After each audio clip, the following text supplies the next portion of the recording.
Saya akan memilih para Habib Rizik. Kalaupun saya non Muslim, saya akan pilih dia karena dia probitas veritas justitia.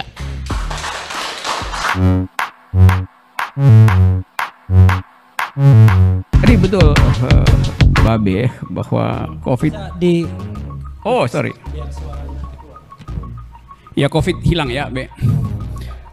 COVID akan padam, tapi di Indonesia stupid akan menyala.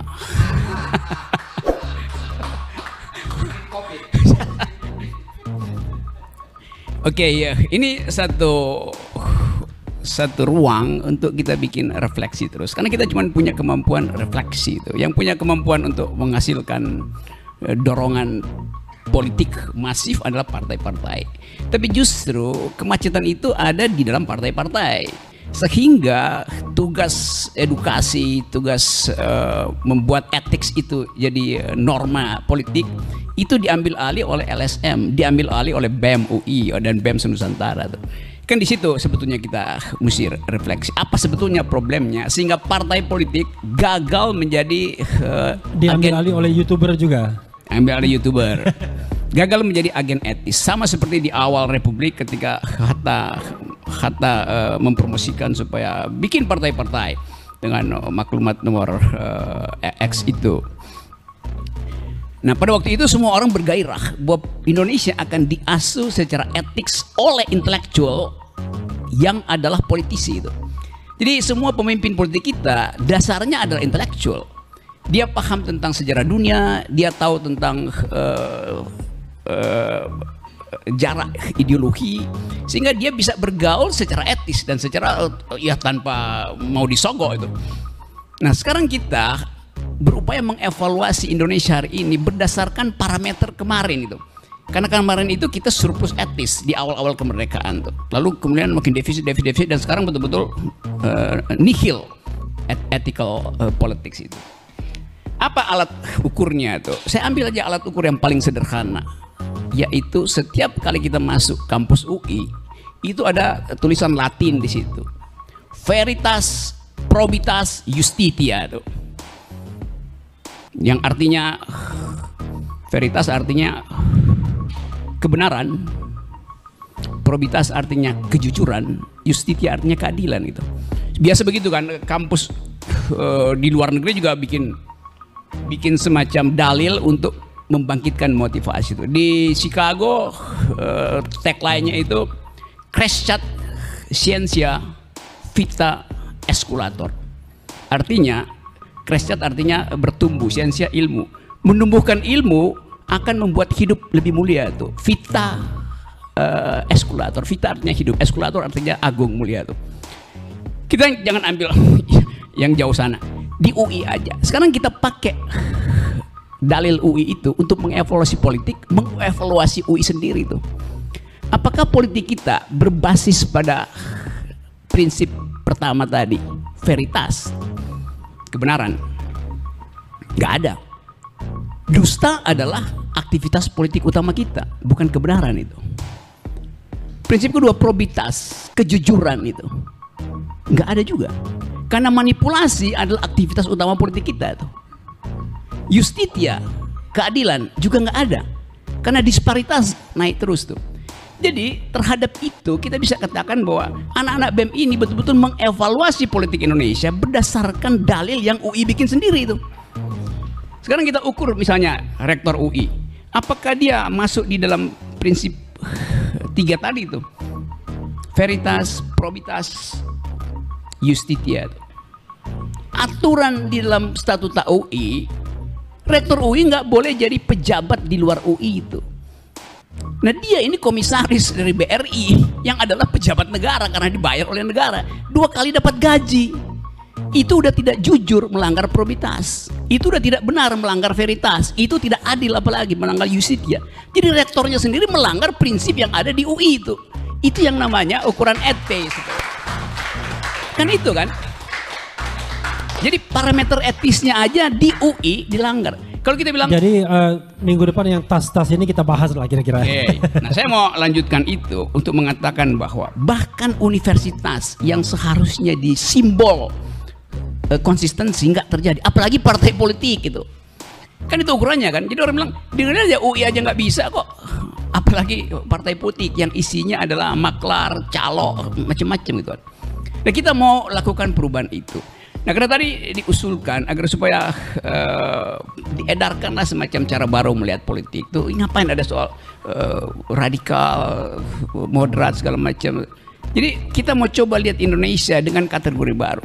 Bahwa di Indonesia ada mayoritas, jangan sebut mayoritas, warga negara yang menginginkan dalil agama itu, imperatif agama itu masuk dalam politik. Ya sah. Karena memang begitu, aspirasi itu bisa dititipkan lewat partai, lewat keyakinannya segala macam. Ada yang memisahkan antara keyakinan agama dan efektivitas dalam politik. Kita sebut sekuler tadi, tapi Babe bilang jangan pakai sekuler, itu pusing tuh. Yang non agama. Dua-duanya adalah warga negara itu. Biarkan hidup itu berlangsung tanpa ada saling mengolok-olok itu. Nah supaya nggak mengolok-olok, kekuasaan itu nggak boleh berpihak di antara dua itu. Biarkan itu bagian dari societal kehidupan biasa kita. Nah kalau itu terjadi nanti akan ada kompetisi gitu. Misalnya saya kasih contoh, ada 5 partai Islam, hanya 1 partai sekuler. 5 partai Islam korup. Si sekuler ini karena punya otak, dia tidak akan 5 partai Islam yang ada dan 1 partai sekuler. Yang Islam ini korup, yang sekuler ini bersih. Maka masyarakat pemilih Islam itu kalau dia akal sehat, dia akan pilih partai sekuler. Karena nggak mungkin dia milih partai yang basisnya agama tapi korup kan. Demikian sebaliknya, ada 5 partai sekuler, 1 partai Islam. 5 partai sekuler tukang bohong. Maka pemilih dari partai sekuler ini juga nggak mau pilih partainya sendiri. Dia akan pilih partai Islam yang tadi veritas, probitas, justitia. Itu yang namanya overlapping konsensus dalam politik, cross cutting loyalties. Nah ini yang mesti kita ajukan tuh, sehingga nggak bisa kita anggap bahwa ya partai Islam itu pasti bersih, partai sekuler pasti plural. Banyak juga sekuler yang nggak plural, yang bahkan lebih radikal cara berpikirnya dari mereka yang beragama itu. Demikian sebaliknya tuh. Jadi karena itu keadilan tadi, probitas, justitia, veritas, jadikan juga parameter partai itu. Saya akan memilih para Habib Rizik. Kalaupun saya non Muslim, saya akan pilih dia. Karena dia probitas, veritas, justitia. Kalau dia berbalik begitu, tentu saya akan pilih yang lain tuh. Jadi cuman itu yang mesti kita pamerkan tuh. Kemampuan berpikir seseorang itu harus diperlihatkan pada rakyat supaya kita bisa pilih kan. Di belakang itu ya ada urusan sentimen agama segala macam. Iya, tapi bukan itu inti dari politik tuh. Jadi keterbukaan semacam itu yang harus kita ucapkan sejak sekarang. Nah kita balik pada keadaan sekarang. Orang ingin agar supaya ada kejelasan kapan terjadi perubahan politik. Secara elektoral itu baru 2024. Tapi kalau kita menunggu 2024, veritas, probitas, justitia itu makin drop. Karena yang berlaku adalah bukan prinsip-prinsip tadi, tapi prinsip peternakan politik. Yang peternak politik siapa? Yang masih oligarki yang sama, yang mengincar ternak baru di 2024 gitu. Kalau kita bilang bagaimana cara membatalkan oligarki, batalkan di 2024, nggak bisa. 2024 adalah fasilitas resmi bagi oligarki untuk main politik uang. Jadi oligarki mesti dibatalkan di luar sistem resmi suksesi. Itu logikanya begitu, supaya dia kelimpungan.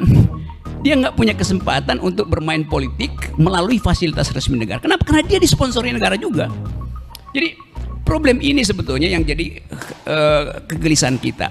Tapi saya tahu psikologi beberapa peneliti atau bahkan tokoh politik atau elit takut melakukan perubahan sebelum 2024. Apa dasarnya? Itu inkonstitusional. Loh, konstitusi bilang bisa terjadi perubahan sebelum masa jabatan berakhir, kan begitu kan? Jadi dia bukan inkonstitusional, kalaupun terjadi dia adalah ekstra konstitusional, bukan inkonstitusional tuh. Di luar aturan, tetapi itu adalah akibat dari aturan yang sekedar melegalkan beroperasinya kembali oligarki itu. Nah saya mempromosikan ini bukan dalam rangka makar, tapi untuk memperlihatkan mempercepat perubahan demi alasan veritas, probitas, justitia. Nah pembicaraan semacam ini juga dimaksudkan untuk itu.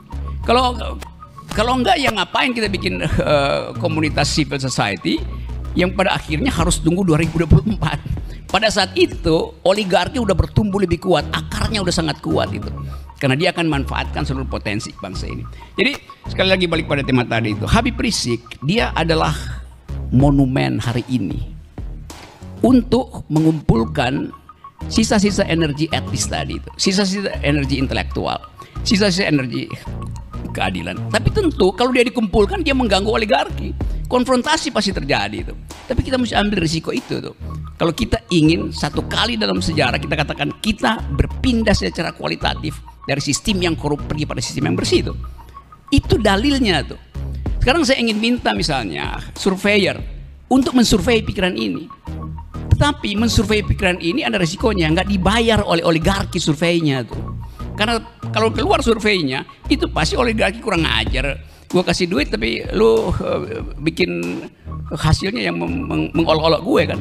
Jadi bayangkan misalnya surveyor-surveyor kita yang juga ada intelektual masuk dalam jebakan tadi itu.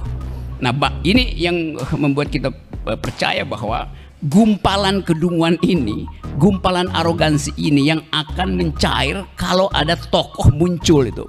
Habib Rizik sedang mencairkan gumpalan ini itu. Kan itu logiknya begitu gampangnya tuh.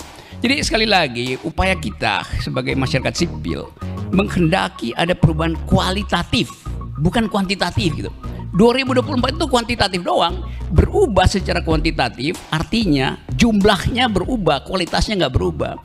Dengan kata lain, oligarki tetap ada di situ, bukan perubahan secara kualitatif di mana oligarki hilang. Kalau kualitatif oligarki mesti hilang.